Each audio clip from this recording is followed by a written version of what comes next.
अमरीका Iran मुज़ाकरात अगले हफ्ते इस्लामाबाद में बहाल हो सकते हैं। अमरीकी अखबार का दावा। वॉल स्ट्रीट जर्नल की रिपोर्ट के मुताबिक अमरीका और ईरान सालिसों के साथ एक सफ़े की दस्तावेज़ पर काम कर रहे हैं, जिसमें 14 निकात पर मुश्तमिल मुफाहमत की याददाश्त तहरीर होगी। याददाश्त में 1 माह पर मुश्तमिल मुज़ाकरात के लिए ज़वाबित तय किए जाएंगे।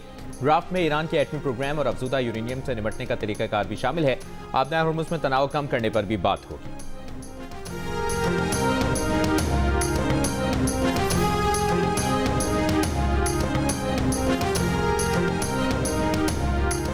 सदर ट्रंप ईरान से जल्द जवाब मिलने के लिए पुरुमीद। मुज़ाकरात नाकाम होने पर ऑपरेशन प्रोजेक्ट फ्रीडम मज़ीद क़ुव्वत के साथ शुरू करने की धमकी दी। सहाफ़ियों से गुफ्तगू में कहा कि ईरान का जवाब आज मिलने की तवक्को है। अगर मामला तय नहीं होते तो हमारे पास दूसरे रास्ते भी हैं।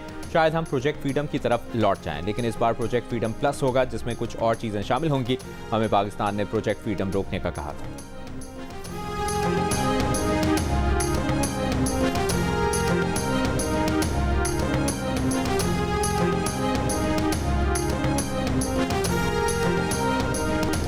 ईरानी वज़ीर ख़ारजा अब्बास अराग़ची की बरतानवी हम मनसब से टेलीफोन पर गुफ्तगू। ईरानी खबर एजेंसी के मुताबिक दोनों वज़ीर ख़ारजा ने इलाक़ाई सूरत हाल समेत दीगर उमूर पर तबादला ख्याल किया।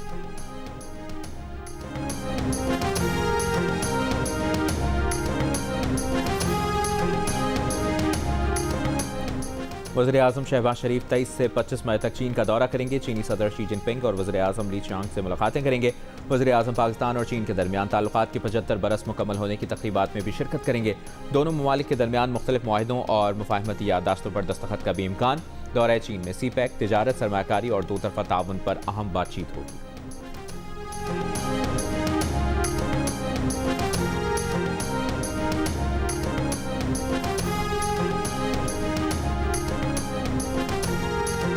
ईरान के सदर मसूद पज़ेश्कियान ने कहा है कि ईरान के लोगों की सकाफत में रवादारी की गहरी जड़ें हैं। इस सरजमीन की तारीख में जबर के खिलाफ जद्दोजहद चमकती है। ये शनाख्त ईरान के नाम की सरबलंदी तक जारी रहेगी।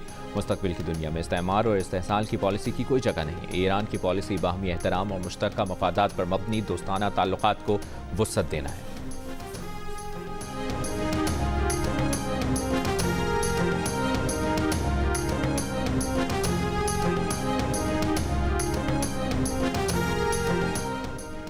IMF ने पाकिस्तान को 1 अरब 32 करोड़ डॉलर की अगली किस्त जारी करने की मंजूरी दे दी। टैक्स नेट वसी करने, सरकारी इदारों की इंचकारी और इस्लाहात तेज करने का मुतालबा भी दोहरा दिया। बिजली, गैस और पेट्रोलियम की कीमतें लागत के मुताबिक रखने की हिदायत की। बयान में कहा कि मशरिक़ वस्ता जंग के बावजूद पाकिस्तान ने मौशी अहदाफ हासिल किए। हुकूमत महसूलात बढ़ाने और मौसमियाती तब्दीलियों और कुदरती आफात से निपटने के लिए इस्लाहात जारी रखे। स्टेट बैंक महंगाई पर काबू पाने के लिए मॉनिटरी पॉलिसी मुनासिब सतह पर रखे। IMF ने रवा माली साल मौशी शरह नमू 3.6%, महंगाई की शरह 7.2% और जबकि बेरोजगारी की शरह 6.9% रहने का इम्कान जाहिर किया।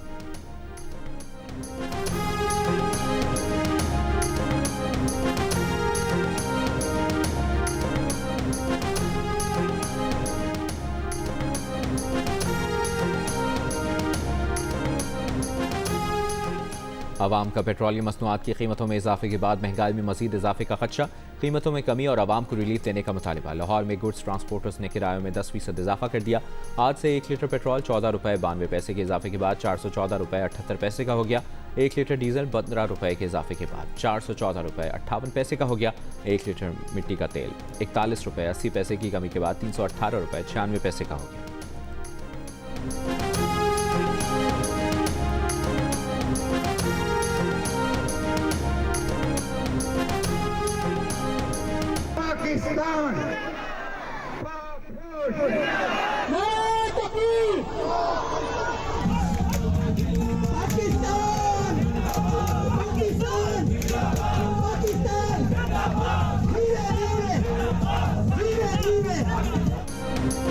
घर में मार्का हक की तारीखी कामयाबी का 1 साल मुकम्मल होने पर छोटे बड़े शहरों में रैलियों और तकरीबात का इनेकाद।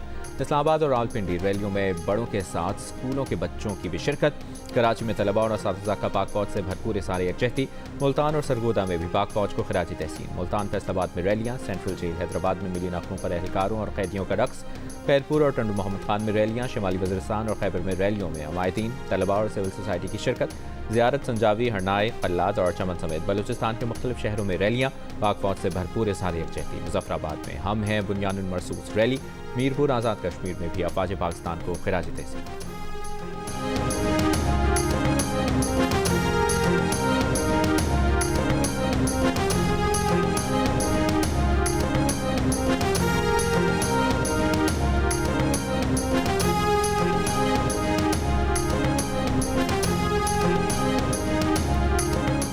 वज़ीर आला पंजाब मरियम नवाज का मार्का हक की कामयाबी का साल मुकम्मल होने पर इजहार तशक्कुर। वज़ीर आज़म शहबाज शरीफ, फील्ड मार्शल सैयद आसिम मुनीर और एयर चीफ मार्शल को खिराज तहसीन पेश किया। अपने पैगाम में कहा कि 8-0 का मार्का हक दुश्मन कभी फरामोश नहीं कर पाएगा। पाक अफवाज और पाकिस्तानी अवाम के इत्तेहाद ने दुश्मन को सर झुकाने पर मजबूर कर दिया। वज़ीर आला बलूचिस्तान सरफराज बुख्ती ने कहा कि फील्ड मार्शल की जुर्रतमंदाना क़यादत में ताकत के गुरूर में मुब्तला दुश्मन के नापाक अज़ाइम खाक में मिला दिए। बलूचिस्तान के अवाम इस दिन को पाकिस्तान के तहफ़्फ़ुज़, सलामती और इस्तेहकाम के आज़म के साथ फ़ख्र के तौर पर मनाते हैं।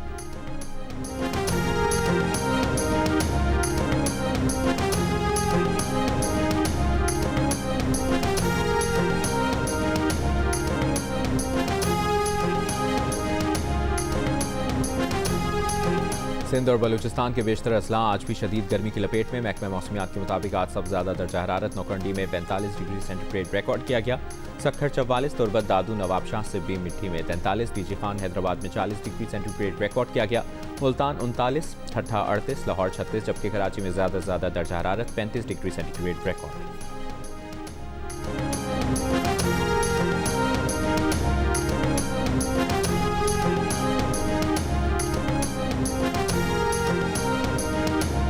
मॉस्को में रूस के यौम फतह पर परेड का इनेकाद। रूसी सदर पुतिन ने खिताब में कहा, यूक्रेन में रूसी फौज एक जारहाना कुव्वत के खिलाफ लड़ रही है जिसे पूरे नेटो इत्तेहाद की हिमायत हासिल है। रूसी अफवाज आज भी इसी जज्बे से लड़ रही है जैसे दूसरी जंग अजीम में सोवियत अफवाज ने नाजी जर्मनी के खिलाफ जंग लड़ी थी। तकरीब में शुमाली कोरिया के फौजी दस्ते समेत इत्तेहादी ममालिक के रहनुमाओं ने शिरकत की। सिक्योरिटी खदशात के बायस पहली बार तकरीबन 2 दिहाइयों में फौजी हथियारों की नुमाइश नहीं की गई।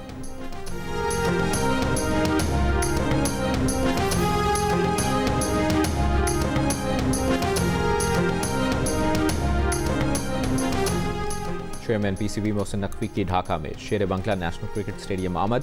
बोर्ड ऑफिशियल्स के साथ पाकिस्तान बांग्लादेश टेस्ट के दूसरे रोज का खेल देखा। पीसीबी एड हॉक कमेटी के सरबराह तमीम इकबाल से मुख्तलिफ उमूर पर गुफ्तगू की।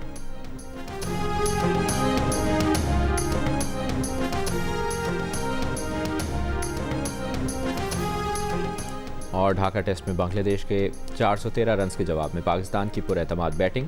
डेब्यू करने वाले अजान ओवैस की निस्फ सेंचुरी मुकम्मल। इमामुल हक के साथ मिलकर 106 रन का आगाज फराहम किया।